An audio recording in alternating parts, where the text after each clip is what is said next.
మన సంఘంలోనే జరిగిన ఒక అద్భుతమైన ఓ తమ్ముడు అప్పటికి మ్యారేజ్ కాల చిన్న షాపు నడుపుకుంటున్నాడు. మేమే ప్రార్థన చేసి ఆ షాప్ ఓపెన్ చేశాం. దేవుడు ఆ షాపును ఆశీర్వదించాడు.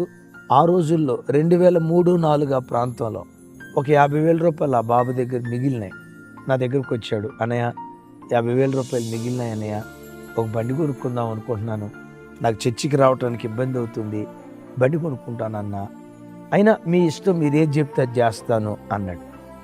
నేను సావుకురాలు ఆ బాబుకి ఏం చెప్పామంటే, తమ్ముడు బండి కొనుక్కో తప్పులేదు, కానీ ఇప్పుడు ఈ 50,000 రూపాయలతో సూరారం సుందర్ నగర్ ప్రాంతంలో ఒక 100 గజాల స్థలం కొనుక్కో.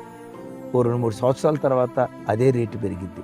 ఆ తర్వాత నీ దగ్గర డబ్బులుంటే బండి కొనుక్కుందు బండి. ఆ తమ్ముడు విధేయుడు, మారు మాట మాట్లాడకుండా ఆ 51,000 రూపాయలు పెట్టి స్థలం కొనుక్కున్నాడు. ఒక 3 సంవత్సరాలు అయింది. ఆ 50,000 రూపాయలే 2 లక్షలు అయింది.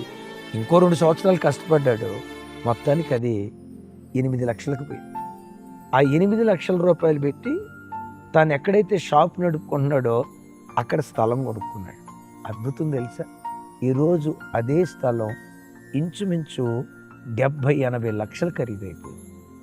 మిమ్మల్ని అడుగుతా, ఈ 70-80 లక్షల రూపాయలు ఖరీదైన స్థలం ఎక్కడి నుంచి పుట్టుకొచ్చింది? 50,000 రూపాయలు పెట్టి.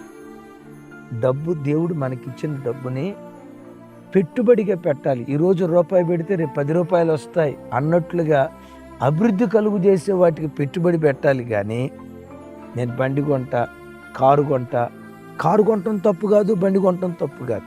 ఆ సామర్థ్యం ఉంటే అప్పుడు కొనాలి. ఇప్పుడు ఒకవేళ ఆ తమ్ముడే గనక 50,000 రూపాయలు పెట్టి 2 వీలర్ కొన్నాడు అనుకో, ఈ ప్రాపర్టీ వచ్చేదా?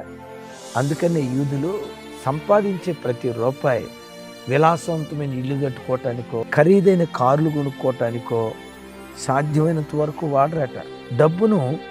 డబ్బుతో సంపాదించడానికి పెట్టుబడిగా అభివృద్ధి పదం వైపు తీసుకుని వెళ్ళే వాటిలో పెట్టుబడి పెడతారట.